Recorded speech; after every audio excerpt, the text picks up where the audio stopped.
My dear aspirants, welcome to all of you. My name is V. Prajapati, Dehri ऑनसन, Rohtas, Bihar. तो साथियों, आज मैं इस सेशन में आप लोगों को क्लॉज यानी उपवाक्य के बारे में बताने जा रहा हूँ। इसके पूर्व मैंने फ्रेजेज के बारे में चर्चा किया था, जिसमें मैंने बताया था कि जो फ्रेज होता है वह शब्दों का समूह होता है जो किसी सेंटेंस में एक मीनिंगफुल यूनिट के रूप में कार्य करता है, लेकिन सब्जेक्ट और प्रेडिकेट नहीं रखता है। तो आए अब जाने what is a clause. A clause is a group of words including a subject and predicate, but it is a part of compound or complex sentence। अर्थात जो यह क्लॉज होता है वह शब्दों का समूह होता है जिसमें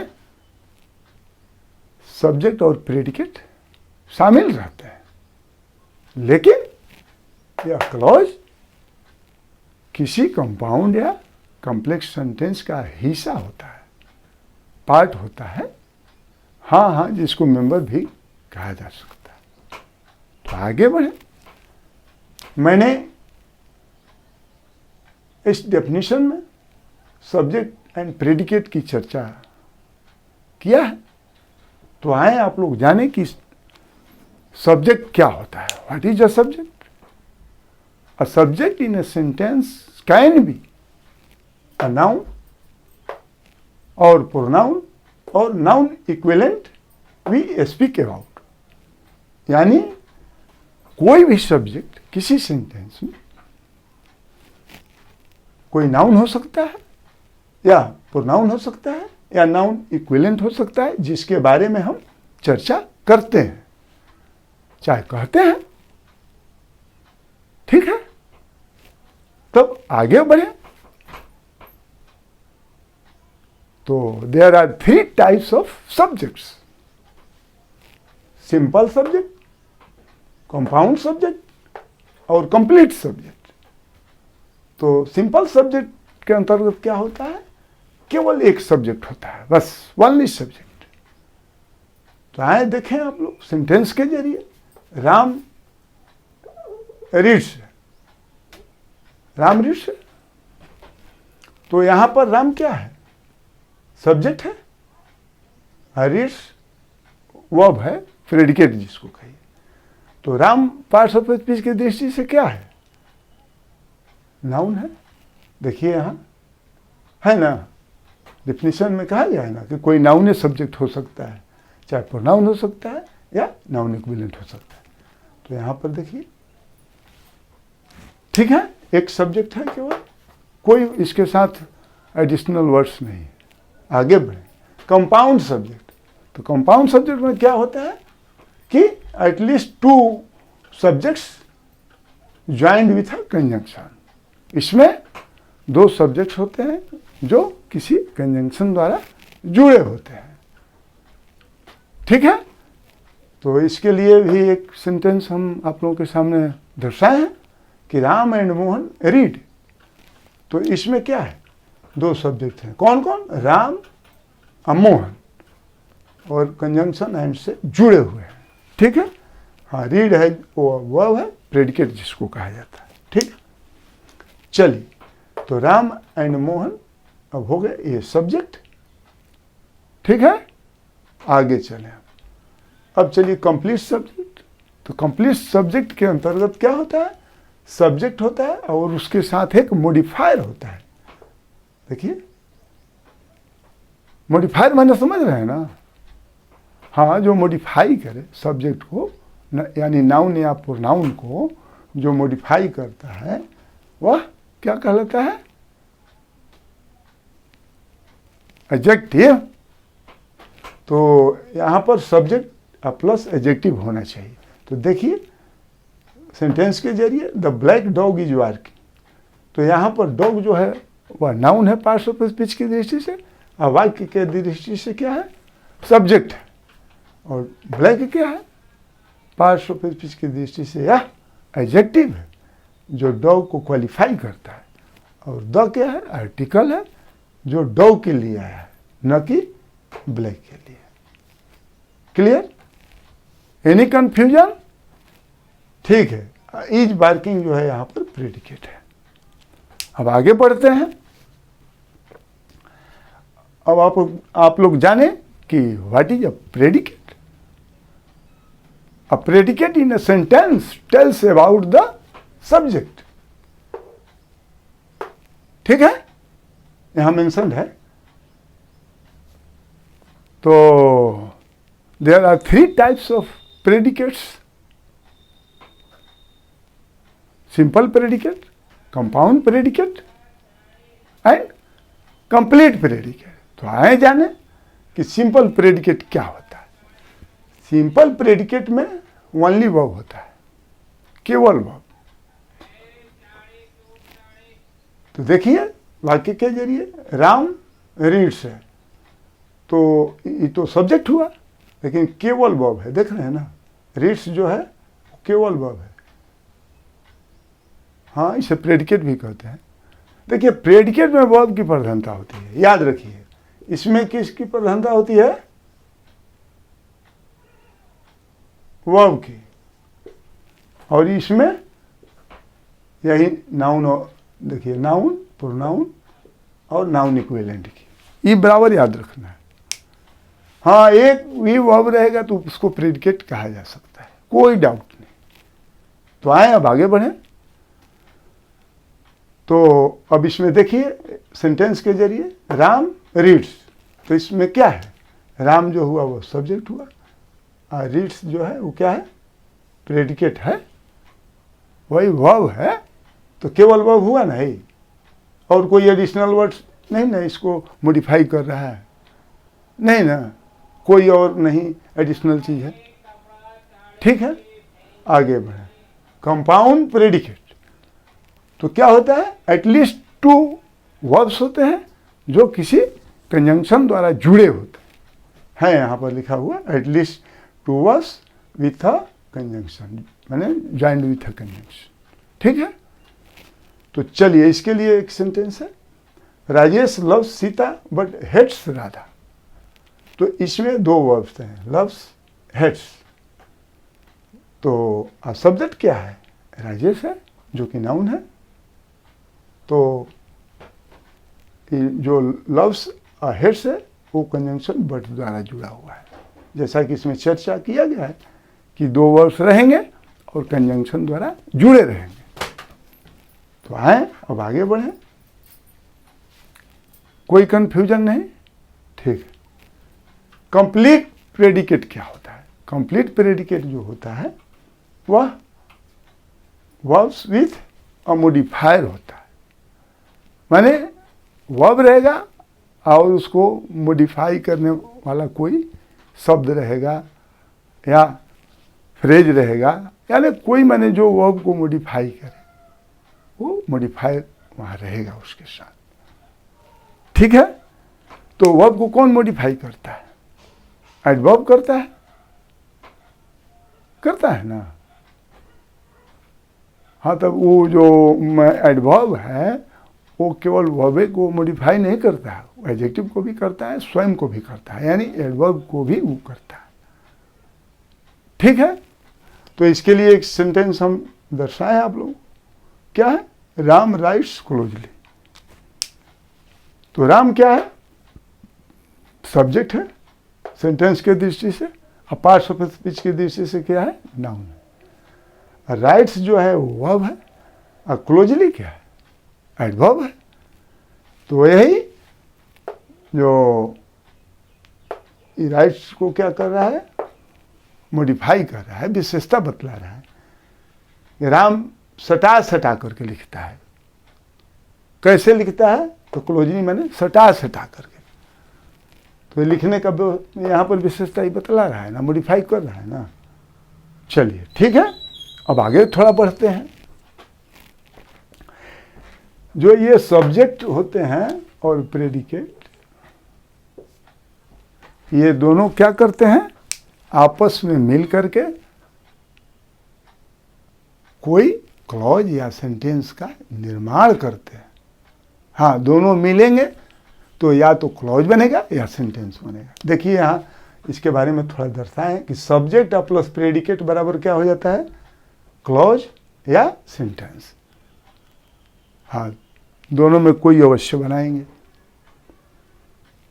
तो इनके मिलने का जो है ना वो खास नियम है, कंडीशन है। हाँ हाँ, सब्जेक्ट वर्ब एग्रीमेंट है। क्या एग्रीमेंट है वो भी देख लीजिए, तब आगे बढ़ते हैं। एग्रीमेंट यही है कि सिंगुलर सब्जेक्ट रहेगा तो सिंगुलर वर्ब भी साथ रहेगी, और प्लूरल सब्जेक्ट रहेगा तो प्लूरल वर्ब। यानी जनरली कुछ अपवादों को छोड़ दिया जाए तो, हाँ अपवाद हैं, ऐसी बात नहीं, तो ठीक है। तो आगे अब बढ़ते हैं। तो वही हमने बोला ना कि सब्जेक्ट और प्रेडिकेट मिल करके क्लॉज या सेंटेंस बनाते हैं। तो उसको आप देख लीजिए कि कैसे बनाते हैं। तो देखिए, उसके लिए हम दो सेंटेंस आप लोगों के सामने रखा है। सीता सिंग्स अ सॉन्ग और दूसरा I know the time when he comes. तो पहला सेंटेंस क्या है, सीता सिंग्स अ सॉन्ग। इसमें सीता क्या है, सब्जेक्ट है, जो कि पार्ट्स ऑफ स्पीच की दृष्टि से क्या है, नाउन है, और सब्जेक्ट है वाक्य की दृष्टि से। ठीक है। अच्छा, सिंग्स ए सॉन्ग क्या है, यही प्रेडिकेट है ना। ये प्रेडिकेट हुआ, ये सब्जेक्ट हुआ, ये प्रेडिकेट हुआ। तो अभी बोले हैं ना कि सब्जेक्ट प्लस प्रेडिकेट बराबर क्या हो जाता है, क्लॉज होगा, नहीं तो सेंटेंस होगा। तो ये बताइए ये क्या हुआ, सेंटेंस हुआ कि क्लॉज हुआ? हाँ, सेंटेंस हुआ, ये क्लॉज नहीं हुआ। आगे बताएंगे क्या सिंपल सेंटेंस हुआ। और simple sentence can never be a clause. हाँ, कभी वो क्लॉज नहीं हो सकता है। वो जब रहेगा तो क्या रहेगा, सेंटेंस रहेगा। हाँ, वो कंप्लीट सेंस देता है और अपने साथ एक सब्जेक्ट एक प्रेडिकेट रखता है। तो कहिए कि तब क्लॉज कैसे होगा? अभी डिफाइन किए हैं ना कि कंपाउंड या कॉम्प्लेक्स सेंटेंस में वो रहता है, अकेले नहीं रहता है। ये जान लीजिए, कोई क्लॉज अकेले नहीं रहेगा। हाँ, देखिए ये कंप्लीट थॉट दे रहा है जो सिंपल सेंटेंस है, और जो क्लॉजेज होते हैं वो भी कंप्लीट सेंस देते हैं, इनकम्प्लीट भी देते हैं। लेकिन यदि वे कंप्लीट सेंस देंगे तो भी वे किसी कंपाउंड या कॉम्प्लेक्स सेंटेंस के अंतर्गत ही रहेंगे। हाँ, आगे चर्चा करेंगे। आइए थोड़ा सेंटेंस के जरिए इसको समझिए। तो सेकेंड सेंटेंस क्या है, I know the time when he comes. देखिए इसमें क्लॉज है। हाँ, इसमें क्लॉज है, क्योंकि यह सेंटेंस जो है वो क्या है, कॉम्प्लेक्स सेंटेंस है।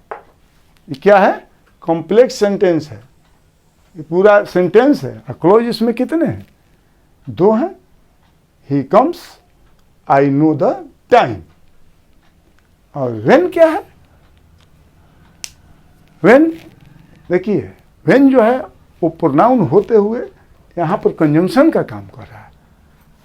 यहाँ कंजंक्शन के रूप में काम कर रहा है, प्रोनाउन के रूप में नहीं काम कर रहा है, सब्जेक्ट के रूप में काम नहीं कर रहा है। सब्जेक्ट तो इसका ही है और यहाँ इसको कनेक्ट कर रहा है दोनों को। I know the time, I comes, दोनों को ही कनेक्ट कर दिया। तब वो अभी पूर्व में बोले हैं ना कि जो क्लॉज होता है वो कंपाउंड या कॉम्प्लेक्स सेंटेंस का भाग होता है। हाँ, तो यहाँ यह कंपाउंड सेंटेंस नहीं है, यह कॉम्प्लेक्स सेंटेंस है। उसकी चर्चा कल की जाएगी विधिवत। ठीक है, तो एनी डाउट नहीं ना? तो आइए एक कंफ्यूजन और आप लोगों को दूर कर देता हूं। अभी सब्जेक्ट से संबंधित शायद आप लोगों के मन में होगा, अवश्य होगा, हम समझ रहे हैं, तो उसके बारे में देख लीजिए।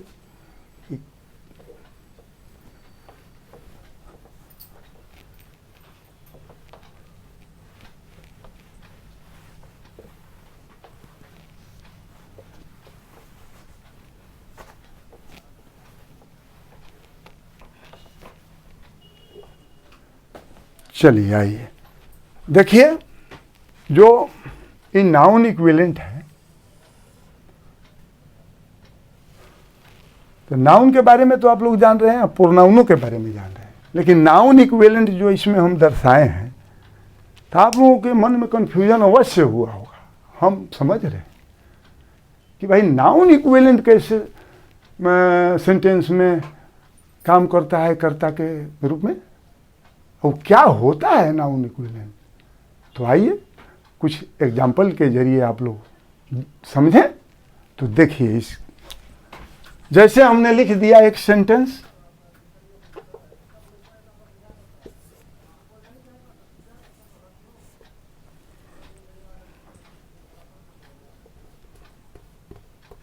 चलिए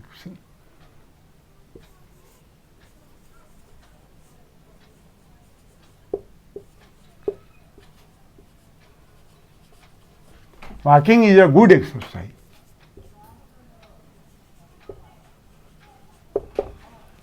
दूसरा सेंटेंस हमने लिख दिया, to walk is a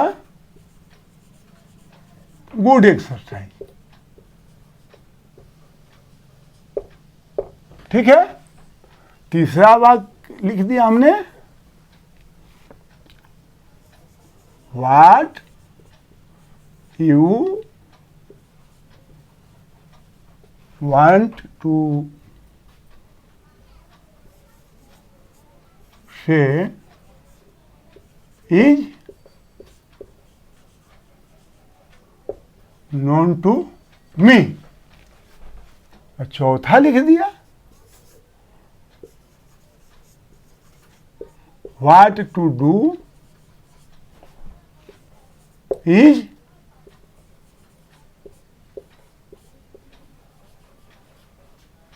not known to me।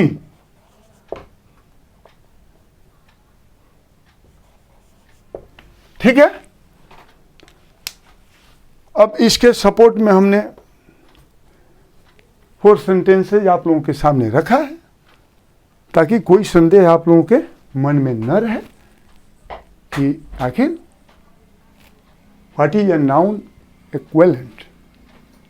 तो देखिए, पहला वाक्य क्या है, walking is a good exercise. इसमें है कोई नाउन या प्रोनाउन? इस सेंटेंस में है नहीं ना?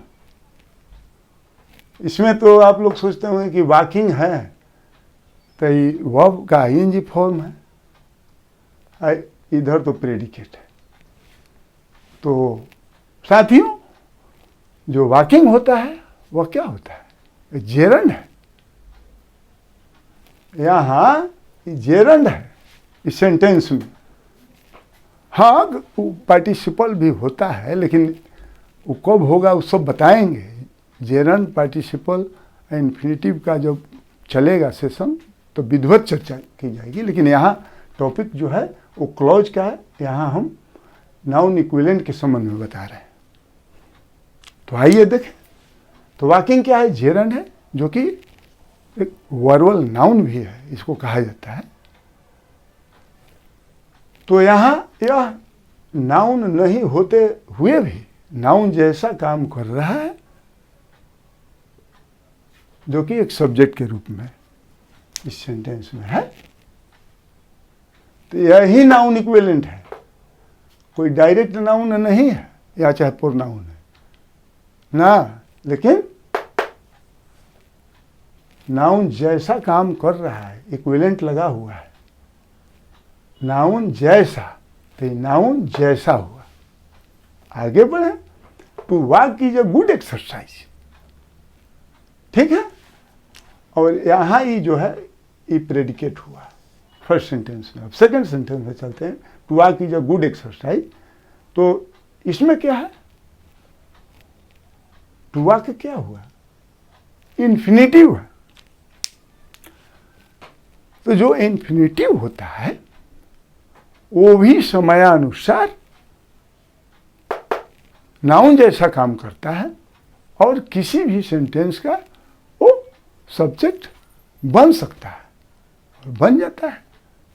यहां बन गया है, देखिए बन गया कि नहीं बन गया, ये सब्जेक्ट हो गया और यहां से प्रेडिकेट हो गया, ठीक है। यही नाउन इक्विवेलेंट है। चलिए आगे बढ़ते हैं। व्हाट यू वांट टू से इज नोन टू मी। अब देखिए जो है तीसरा सेंटेंस में, व्हाट यू वांट टू से, यह क्या है, इसमें सब्जेक्ट भी है वर्ब भी है। तो क्या हो गया, यह क्लॉज बन गया। हाँ, दो क्लॉजेज इसमें है, तो दो क्लॉजेज रहेंगे तो ये पूरा कंप्लीट सेंटेंस है। इसको केवल हम सेंटेंस नहीं कह सकते हैं। व्हाट यू वांट टू से को हम कंप्लीट सेंटेंस यहां नहीं कहेंगे, क्या कहेंगे, क्लॉज कहेंगे। तो देखिए ये क्लॉज होते हुए भी नाउन के रूप में यहां पर सब्जेक्ट का काम कर रहा है पूरा, यहां से यहां तक।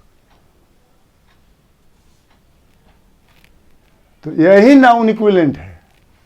हो गया ना कन्फर्मेशन। आप लोग संदेह में पड़े थे। और आगे बढ़िए। अब चलिए चौथा क्या है, what to do is not known to me. अब देखिए इसमें व्हाट टू डू क्या है, फ्रेज है ना। हाँ, इसमें देखते हैं कहाँ में वर्ब नहीं ना है, सब्जेक्ट और प्रेडिकेट के मेल से ही किसी क्लॉज या सेंटेंस का निर्माण होता है।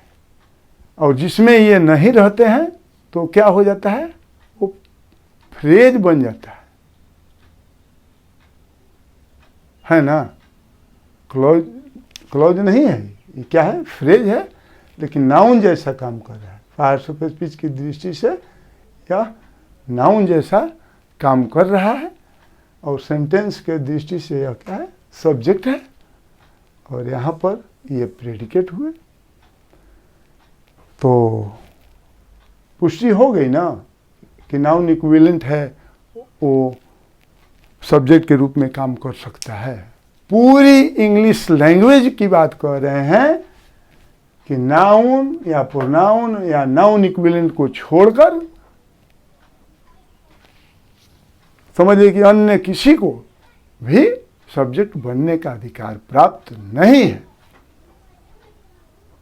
चाहे वो किसी रूप में रहे। हाँ, तो देखिए यहाँ रूपे ना बदला हुआ है, उसके समकक्ष नाउन के समकक्ष काम कर रहा है। देखने से नहीं पता चल रहा है, लेकिन उसके समकक्ष है, इसलिए सब्जेक्ट है। कोई इन लोगों को सब्जेक्ट बनने से नहीं रोक सकता है, ठीक है।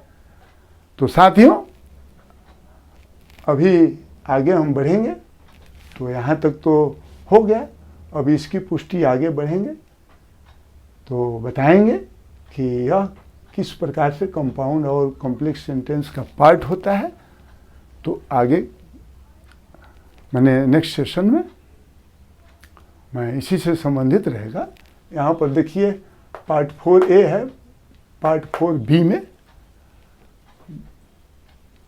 इसकी विस्तृत चर्चा करूँगा, इसे देखना मत भूलिएगा, ठीक है। तो बस आज इतना ही।